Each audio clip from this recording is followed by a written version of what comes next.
This is an example of a pump. All pumps will be comprised of the same basic components: the pump, a motor, an impeller, and a coupling. The water flows from the suction water side of the and flows through the impeller to the discharge side of the pump. Pumps can be used in the distribution of heating water, chilled water, or condensing water systems. But all operate in the same manner.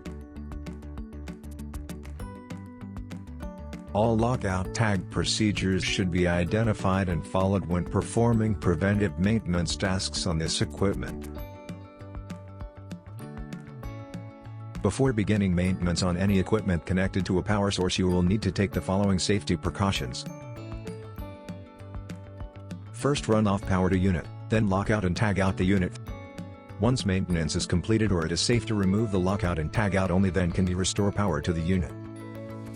All proper personal protection equipment should be worn while performing preventive maintenance tasks on this equipment. Check motor, pump for leaks. Check bearings are not running excessively hot. Should be warm to the touch, but not uncomfortable. Bearings should also be checked for any unusual excessive noises. Check isolation valves for leaks and exercise.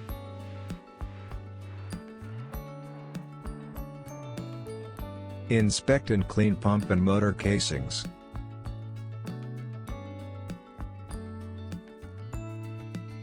Check and lubricate pump, as necessary.